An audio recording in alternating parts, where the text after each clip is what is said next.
Igitabo cy'Intangiriro umutwe wa 34. Simewoni na Levi bahorera mushiki wabo.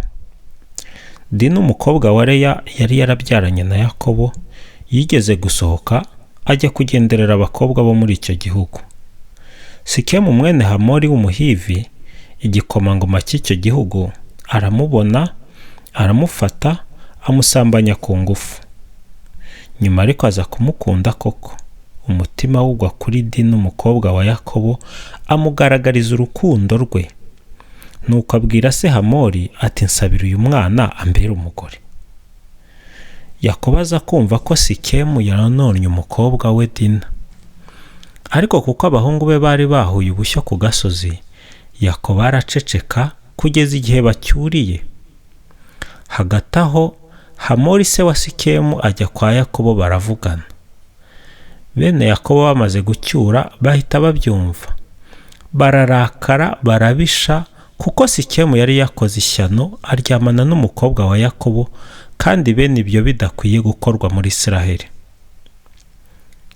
Hamori arababwira ati umutima w'umuhungu wanjye Sikemu wigombye umukobwa wanyu. Mubishatse mwamumuhaho umugore. Mbese dushyingirane. Mudushyingira abakobwa banyu, namwe murongora abacu. Tuzaturane. Igihugu kibi cyanyu namwe mugiture, mugikungahariremo, mugitungiremo. Sikemu abwira se umukobwa na basaza be ati cyama nkabanyura mukandeba neza. Icyo muzanca nzagitanga. Inkwano n'impano n'igiciro n'ibijyana nacyo bindi bihanitse mu bince nzabibaha uko muzaba mwavifuze, ariko mumpe uwo mukobwa w'umugeni.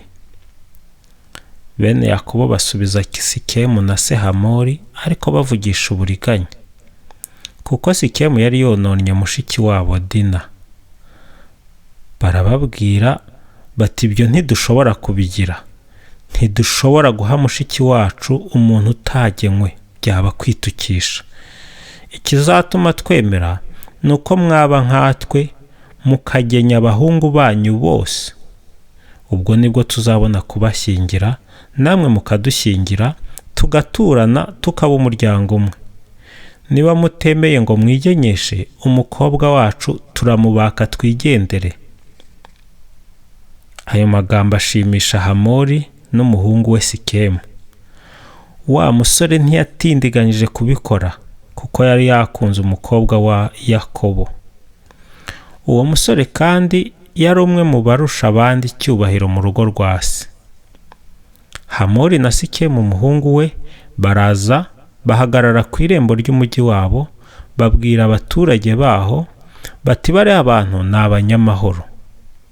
Nimureke bature mu gihugu cyacu, bagikungahariremo, nabo kibi cyabo. Abakobwa babo tuzabarongora, natwe tubashyingira abacu. Ariko ikizatuma bemera ko duturana tukaba umuryango umwe, nuko twagenya buri mwana w'umuhungu wacu nk'uko nabo babigenza. Amatungo yabo n'ibyo batunze byose, ubwo se ntibizaba ibyacu? Nitwemere dukora ibyo bifuza, maze duturane. Abahitaga ku irembo ry'umujyi bose basohoka bumva ayo magambo ya Hamori na Sikemu umuhungu we, nuko ab'igitsina gabo bose baragenywa uko bahitaga ku irembo ry'umujyi.